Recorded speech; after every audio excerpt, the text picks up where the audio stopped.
Alors, aujourd'hui on est le 3 février et au Japon, c'est l'occasion d'une fête qu'on appelle le Setsubun, dont je vais vous parler aujourd'hui. Donc j'ai pris des petites notes pour pas dire de bêtises.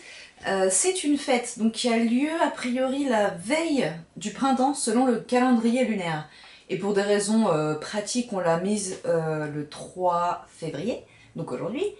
C'est pas un jour férié, mais bon, c'est quand même un jour important. Donc, à l'origine, c'est une fête qui venait de Chine, comme énormément de choses traditionnelles du Japon, on va dire, enfin de choses, d'éléments culturels de ce pays. Donc, dans l'ancien Japon, en fait, les gens pensaient que toutes les mauvaises choses qui pouvaient leur arriver étaient provoquées par un démon. Donc, en japonais, ça se dit oni, on va traduire ça par démon. Et donc, pour se protéger de ces mauvaises choses, ils pensaient qu'il fallait lancer des graines ce jour précis. En l'occurrence, je crois qu'il le faisait 4 fois par an. La veille du printemps, la veille de l'été, la veille du printemps, la veille de l'été, la veille de l'automne et la veille de l'hiver. On a gardé que la veille du printemps de nos jours. Donc le démon, je vais vous parler un petit peu de ce personnage de la mythologie, du folklore japonais. Donc selon les japonais, il a une forme et un visage bien définis. Il est de forme humaine.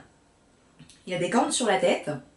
Il est bleu ou rouge, souvent rouge quand même, parfois bleu. Puis franchement, parfois vert ou violet, c'est arrivé. Qu'est-ce qu'il y a? Oui, il est donc tout nu et il porte une espèce de pagne en fait, un petit peu comme Tarzan. Donc au niveau pour cacher, c'est parti. Et rabattu là. Et ce pagne est très très souvent en fait en peau de bête, en peau de tigre, on va dire, c'est un truc rayé. Donc dans la langue japonaise, le mot démon, donc oni, il est employé pour des tas de choses. Donc évidemment, le fameux démon duquel on se protège lors du Setsubun. On dit aussi, on qualifie aussi les personnes qui sont froides ou extrêmement peu sympathiques de démons. Par exemple, Oni Baba, ça va être une vieille bique, une vieille pas sympathique du tout, comme on en a tous rencontré, je pense, une fois dans notre vie. On peut encore dire, par exemple, Oni Kochi. Donc Kochi, c'est coach, comme un coach. Que ça va être un entraîneur hyper tyrannique. À ce stade-là, je crois qu'en français, le mot c'est tyrannique. Et c'est vraiment pile poil ça. Donc c'est-à-dire qu'il te laisse jamais te reposer, qu'il te va faire 15 tours de stade sans reprendre ton souffle ou ce genre de choses. Donc jusque-là, on peut se dire, bon, c'est logique d'employer le mot démon pour qualifier ce genre de personne, j'ai envie de dire, normal. Mais il y a deux autres sens qui, moi, personnellement, m'échappent beaucoup plus par rapport à ma propre culture européenne et française. Le premier, ça va être... je perds ma ligne. Oui, un geek, c'est bien sûr, un geek. Ce que nous, au sens originel du terme, geek, c'est-à-dire quelqu'un qui est à fond sur un truc. Genre le travail, ou les jeux vidéo. On va dire t'as un démon du jeu vidéo. Un peu bizarre. Et donc le dernier sens, c'est pour qualifier quelque chose c'est pour qualifier quelque chose d'anormalement grand. Donc par exemple, si je vous dis Oni Yanma, les gens qui ont vraiment rodé Pokémon, jusqu'aux dernières générations, auront compris qu'il s'agit d'une très grosse libellule, vu que Yanma en japonais veut dire libellule. Voilà, donc pour revenir au Setsubun, c'était pour le démon, on va revenir à la fête maintenant, qui avait donc lieu aujourd'hui.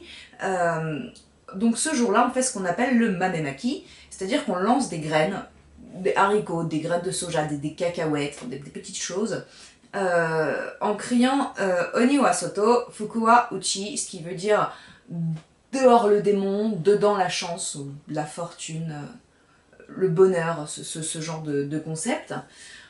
Donc, autre chose qu'on fait, enfin que certains gens font, il y a des gens qui se déguisent en démons. Genre comme vos parents se sont peut-être déguisés en Père Noël quand vous étiez petit, là ça va être le démon. Et sur lesquels ces gens-là, on leur jette en fait toujours ces mêmes haricots, cacahuètes ou quoi, toujours en criant Oni wa soto, fuku wa uchi, et puis en rigolant, tout ça. C'est très divertissant, et donc c'est ce qu'on a fait à l'école aujourd'hui. C'est ce que j'aurais adoré vous montrer parce que j'ai filmé, j'ai merdé, je n'ai pas le film, absolument rien qui ne s'est enregistré. Je ne sais pas comment j'ai fait, donc malheureusement c'est vraiment dommage. Je suis navrée. Ah, j'ai pris le pli japonais. Maintenant, quand je dis je suis désolée, je m'incline comme ça. Ojigi. Désolée. Par contre, je peux vous raconter.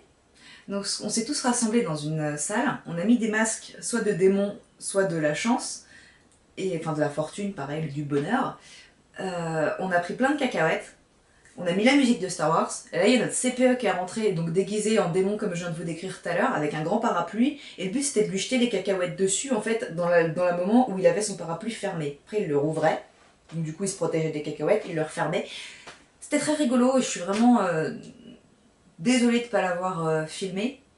Et donc, il y a un autre truc qu'on fait ce jour-là, en fait, c'est qu'on dit qu'il faut manger autant de graines, donc haricots, machin, tout ça, que l'âge qu'on a.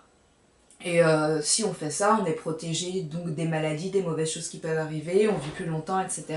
Un petit peu comme en Espagne au premier de l'an, on dit qu'il faut manger 12 grains de raisin, un pour chaque mois de l'année pour avoir une bonne fortune, une bonne santé, etc. Je sais pas si vous connaissiez cette tradition qui nous vient pourtant de très près de la France. Ça me fait un petit peu penser à ça personnellement, sauf que c'est pas les mois de l'année, c'est l'âge qu'on a.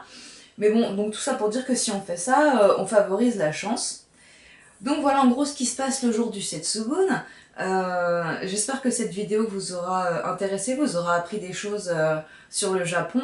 Et puis je vous dis à très bientôt. Merci beaucoup d'avoir regardé. Au revoir. Tu n'as pas du tout compris le concept de l'événement. Ogu Uchi Oni wa Shoto. Mais